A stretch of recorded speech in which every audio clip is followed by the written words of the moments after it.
All love a good conspiracy theory, don't they? And I don't know. People say the more you think you know, the more crazy you look. And I'm like, okay. So basically, I haven't been to the dentist for just a checkup or to register as a patient or anything like that since I was a kid, really. I don't think.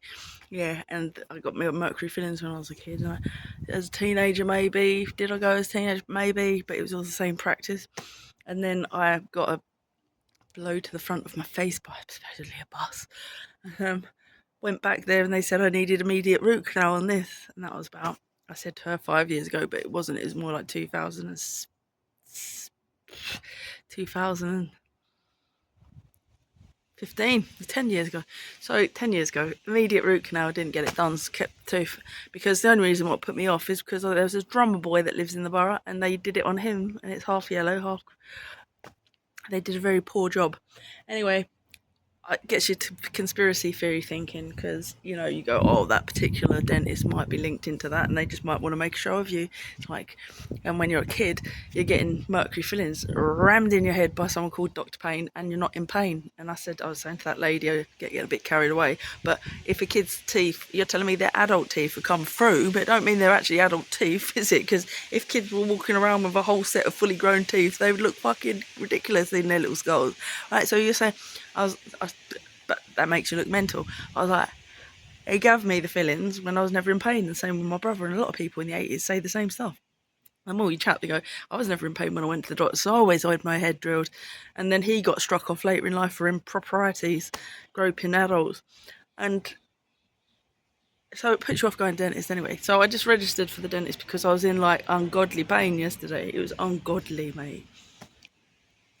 And the point is, I'm on here talking about conspiracy theories because what's coming through is this people that say that this is a growth spurt, pain is a growth spurt. It's like you go through pain barriers and it's a spur of growth, and it's in conjunction with 1818 portals and all this.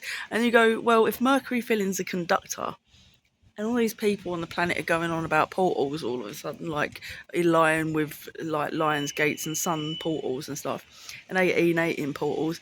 And it's like, to what extent does it get like transmitted via mercury, like a sort of like energetic or something? So you might be having more pain in places, but seemingly there's no cause of it. And she said it's probably because you're having a different sleep pattern.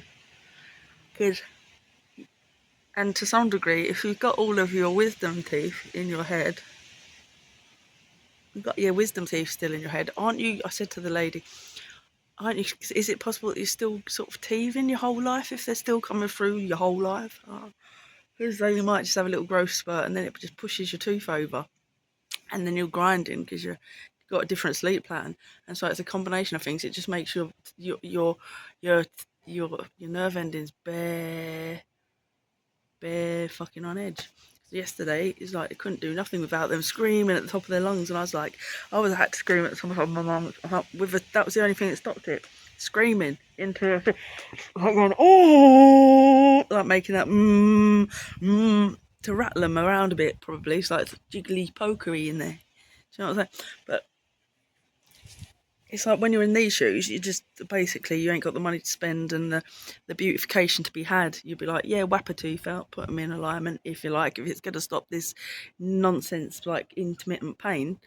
But at the same time, you're like, is it a bit of a journey? And are you supposed to embrace the pain and learn more about other techniques of controlling pain so other people, if you come across them, who can help? Because that helps. Like that, believe it or not, that vagus nerve thing and actually is the only thing that could temporarily knock that pain on the head back there yesterday. And it's a new one to me. I don't want to experience that ever again. I think that it's probably not good. Maybe I should probably just make another appointment and just like somebody do a GoFundMe, please sort my mouth out. Yeah. Anyway, that's me.